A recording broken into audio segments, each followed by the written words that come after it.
Sélection, plus d'une vingtaine de buts. Petit ballon piqué, astucieux. Petit pointu pied gauche qui permet au Maroc logiquement de faire la différence. Loïs Baba, c'était جهتي اليمنى لفائدة المنتخب الجابوني. هذه عرضية، اوه ياسين يتصدى حمي مع العين الاماراتي ومع المنتخب الاولمبي. ترفع هذه الكره مقوصه وياسين بونو مره اخرى يتصدى. لا زالت جابونيه لسفيان، لانه سفيان في بعض الاوقات شاهدناه لوحده في هذا المركز. لذلك بذكاء وبحيلة نعم يصطاد ركلة جزاء. كان ذكي سفيان في الحصول على ركلة جزاء. شوف الإعادة هنا، سقوط سفيان. هل يفعل بنفس الطريقة أم سينوع؟ تأتي الإشارة. زياش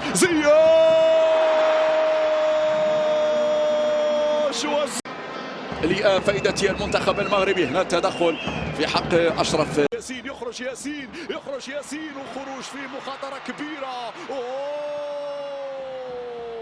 صعبة الكرة في المنتصف. بابيكا يلعبها لأوباميانغ. لا يمر كرة في المنتصف. بابيكا يلعبها لأوباميانغ. لا يمر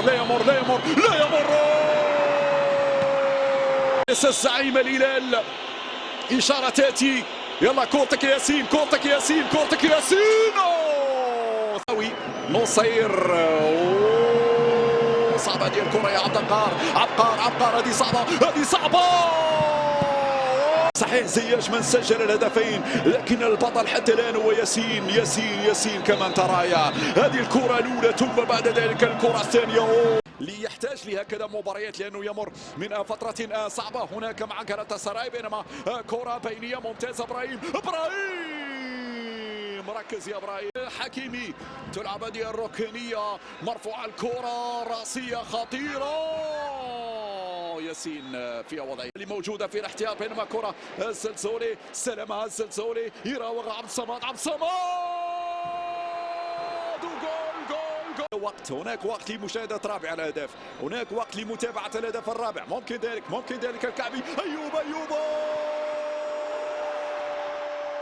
سجل النجم المغربي حكيم زياش هدفين في الشوط الأول من مباراة منتخب بلاده أمام الغابون في الجولة الأولى من تصفيات كأس إفريقيا 2025. وخلال الشوط الأول أعلن الحكم الموريتاني دحان بيده عن 4 ركلات جزاء في واحدة من الأحداث الاستثنائية في تاريخ كرة القدم، سجل منها حكيم زياش هدفين، فيما أهدر نجم الغابون بير أوباميانغ ركلة واحدة وأضاع الأخرى. وفي الدقيقة 8 أعلن الحكم عن ركلة جزاء للمغرب، ليتقدم إبراهيم دياز نجم ريال مدريد لتسديدها، فيما وقف أيضا حكيم زياش لاعب غلطة سراي التركي أمام الكرة. وأظهرت لقطات من المباراة أشرف حكيمي نجم المغرب وهو يسلم الكرة لحكيم زياش لتنفيذ ركلة الجزاء، وهو ما أثار استغراب دياز الذي دخل في نقاش مع حكيمي حول سبب تسليمه الكرة لحكيم زياش. وتواصل النقاش بين حكيمي وإبراهيم دياز طويلا، فيما بدا أن لاعب باريس سان جيرمان حاول إقناع زميله دياز بأن زياش هو الأول في ترتيب منفذ ركلة الجزاء. وسجل زياش ركلة الجزاء على طريقة بانينكا رغم أن تنفيذه للركلة لم يكن جيدا، قبل أن يسجل الهدف الثاني للمغرب بالطريقة نفسه.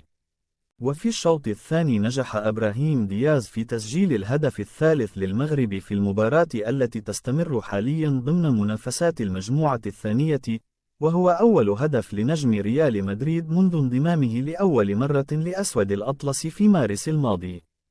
زياش يلاحق صلاح الدين بصير ويقترب من إنجاز أحمد فراس. واصل حكيم زياش لاعب منتخب المغرب تقدمه في ترتيب هداف أسود الأطلس، مقلصا الفارق مع النجم المعتزل صلاح الدين بصير. وبلغ زياش هدفه رقم 25 بقميص الأسود، بينما يملك بصير 27 هدفا، فيما يحتل الصدارة أحمد فراس صاحب الكرة الذهبية لعام 1976 والذي حمل كأس أفريقيا الوحيدة للمغرب في نفس العام. وسجل زياش هدف المغرب الأول أمام الجابون اليوم الجمعة ضمن منافسات الجولة الأولى من التصفيات المؤهلة لأمم إفريقيا 2025 من ركلة جزاء في الدقيقة 10 من عمر المباراة. وكرر زياش تسجيلة لركلة جزاء في الدقيقة 26 بعدما كان خلف التمريرة الحاسمة لعبد الصمد الزلزولي الذي تعرض لإعاقة من الحارس الجابوني مباما. لم يتردد الحكم الموريتاني دحان بيدا في احتسابها. وكان آخر هدف لزياش مع المنتخب المغربي من ركلة جزاء أيضا أمام زامبيا شهر يونيو حزيران برسم تصفيات كأس العالم، ليكون آخر 3 أهداف له مع الأسود من ركلات جزاء. لا يزال مكان مواجهة المغرب وليسوتو ضمن المرحلة الثانية من التصفيات لكأس أفريقيا مجهولا بين إقامتها في المغرب أو ليسوتو أو أي مكان آخر. وقال مصدر مقرب من المنتخب المغربي إنه من المحتمل إقامة المواجهة المقررة يوم الاثنين المقبل إقامتها في المغرب بسبب عدم توفر ليسوتو وعاصمتها مسير على ملعب مؤهل يستجيب لمتطلبات الاتحاد الأفريقي كاف. كان ليزلي نوتسي مدرب منتخب ليسوتو في أعقاب هزيمة منتخب بلاده بالجولة الافتتاحية أمام أفريقيا الوسطى 1-3 عن ذات المجموعة التي تضم كل من المغرب والجابون، قد ترك باب التأويلات مفتوحا على مصراعيه وهو يتحدث لموقع الكافي. ومن غير المستبعد أن يستقبل المغرب ليسوتو في أكادير مثلما حدث في مباراة الكونغو خلال يونيو حزيران بتصفيات المونديال، بعدما عرض اتحاد الكرة المغربي على خصمه هذا المقترح بسبب عدم تأهيل ملعبه في برازافيل.